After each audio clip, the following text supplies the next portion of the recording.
Oke, hari ini kita bakal bedah tuntas fisika di balik salah satu terobosan terbesar dalam dunia kedokteran. Sebuah teknologi yang benar-benar mengubah cara kita ngintip ke dalam tubuh manusia, namanya Photon Counting CT. Coba deh bayangin, pertanyaan ini tuh bukan lagi angan-angan fiksi ilmiah loh. Inilah janji utama dari teknologi yang akan kita bahas. Sebuah lompatan besar yang bikin diagnosis jadi jauh lebih akurat, sekaligus lebih aman buat pasien. Oke, kita langsung mulai aja ya. Ini bukan sekedar upgrade biasa ya. Sejak disetujui tahun 2021, Photon Counting CT atau kita sebut aja PCT, udah memulai sebuah era yang benar-benar baru. Ini adalah perubahan cara berpikir yang fundamental dalam dunia pencitraan medis. Biar kebayang seberapa pentingnya ini, coba lihat lini masa ini. Setelah puluhan tahun kita bergantung sama teknologi detektor yang itu-itu aja, yaitu Solid State Scintillator, tahun 2021 jadi titik baliknya. Nah, ini bikin kita mikir kan, emangnya apa sih yang salah sama teknologi yang lama? Oke, sebelum kita loncat ke yang baru, penting banget buat kita ngerti dulu nih, apa sih keterbatasan dari yang lama? Selama ini, CT scan konvensional itu punya kelemahan mendasar di komponen paling vitalnya, yaitu detektornya. Teknologi lama ini namanya detektor pengintegrasi energi atau EID. Gini deh, bayangin aja Anda lagi di konser yang super rame dan berisik. EID itu nggak mencoba dengerin suara satu orang, tapi dia cuma ngukur total kebisingan dari semua orang yang ada di situ. Total energi dari semua foton. Nah, disinilah letak masalah utamanya. Prosesnya itu nggak langsung. Foton sinar X nggak langsung diubah jadi sinyal listrik. Ada langkah perantaranya. Fotonnya harus diubah dulu jadi cahaya biasa. Baru deh cahaya ini diubah jadi listrik. Proses dua langkah inilah yang jadi sumber dari banyak masalah. Jadi, intinya apa? Setiap kali ada proses konversi kayak gitu, pasti ada informasi yang hilang. Informasi super berharga tentang energi tiap foton. Lenyap begitu aja. Dan yang lebih parah, proses ini juga nyampurin gangguan elektronik atau yang kita sebut noise ke dalam sinyalnya. Hasilnya, gambar jadi kurang tajam, apalagi kalau dosis radiasinya rendah. Oke, cukup dengan yang lama. Sekarang kita masuk ke game changer-nya. Mari kita lihat gimana PCCT secara fundamental mengubah aturan main dengan prinsip fisika yang sama sekali beda. Coba lihat ini. Elegan banget kan? Nggak ada lagi tuh langkah perantara. Nggak ada ubah-ubah ke cahaya dulu. Foto sinar X langsung menghantam material semikonduktor khusus dan langsung diubah jadi sinyal listrik. Satu langkah. Super efisien. Dan yang paling penting, nggak ada informasi yang hilang. Nah, tabel ini ngerangkum semuanya dengan jelas banget. Kelihatan kan bedanya? Dari yang tadinya ngukur total energi, sekarang kita bisa ngitung foton satu persatu. Dari 2 tahap jadi 1 tahap. Dan ini yang krusial. Noise elektronik yang tadinya jadi pengganggu, sekarang bisa dihilangkan total. Informasi spektral yang tadinya hilang, sekarang otomatis ada di setiap pemindaian.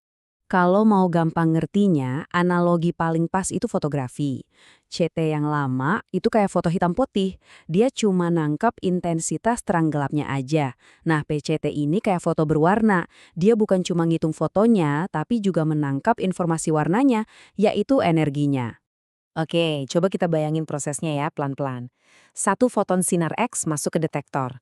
Sistemnya nggak cuma bilang, oke ada 1 foton masuk, tapi dia juga ngukur seberapa kuat pukulan foton itu. Nah, itulah energinya. Nah, disinilah keajaibannya dimulai. Setelah energinya diukur, foton itu langsung disortir. Foton yang energinya rendah masuk ke keranjang A, yang energinya sedang masuk ke keranjang B, yang energinya tinggi ke keranjang C. Proses inilah yang disebut energy binning. Keren kan? Terus hasilnya apa? Dari sekali scan aja, kita nggak cuma dapat satu gambar, tapi kita dapat beberapa lapisan gambar sekaligus, yang masing-masing sesuai dengan tingkat energinya. Inilah yang namanya data spektral. Data ini ngasih kita pemahaman yang jauh lebih dalam tentang jaringan tubuh yang lagi kita lihat. Oke, fisikanya emang keren banget. Tapi pertanyaan paling pentingnya kan, terus kenapa? Apa gunanya buat kita, buat pasien, dan buat para dokter? Nah, sekarang mari kita lihat dampaknya di dunia nyata. Semua kehebatan fisika tadi, ujung-ujungnya jadi manfaat klinis yang nyata. Gambar jadi super tajam, radiasinya jauh lebih aman, noise hilang, kontras gambar jadi lebih bagus, dan kita dapat data berwarna di setiap pemindahan. Ini benar-benar paket lengkap. Angka ini, wow, Pengurangan dosis radiasi bisa sampai 60% loh. Ini bukan angka kecil loh. Buat pasien anak-anak atau pasien kanker yang butuh scan rutin, ini adalah terobosan besar.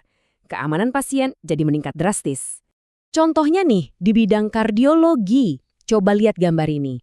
Resolusinya setinggi itu sampai dokter sekarang bisa melihat detail stent yang super kecil, bahkan plak di dalam pembuluh darah jantung, dengan tingkat kejernihan yang dulu cuma bisa jadi mimpi. Ini benar-benar mengubah cara mereka merencanakan pengobatan. Kalau di paru-paru, manfaatnya double. Pertama, detail yang lebih tajam bikin penyakit bisa ketahuan lebih awal. Kedua, dosis radiasi yang rendah itu penting banget buat program screening kanker paru, di mana orang yang sehat perlu dipindai secara berkala. Jadi lebih aman kan? Jadi ini tuh bukan cuma soal gambar yang lebih jernih ya. Ini adalah fondasi untuk era baru kedokteran presisi, di mana pengobatan itu bisa disesuaikan secara spesifik untuk setiap individu. Dan cakupannya itu luas banget. Di neurologi, kita bisa lihat pembuluh darah otak yang super kecil buat deteksi stroke. Di onkologi, kita bisa tahu sifat tumor tanpa perlu biopsi. Di pediatri, anak-anak bisa di-scan dengan aman. Sampai ke tulung, kita bisa deteksi retakan halus. Hampir semua bidang medis kena dampaknya. Pada akhirnya, semua ini tujuannya satu, bisa melihat sesuatu yang tadinya nggak kelihatan.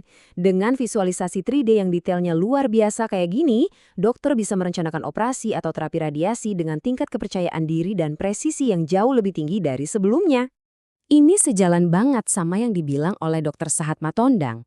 Keunggulannya itu bukan cuma menemukan penyakit, tapi juga memahami penyakit itu.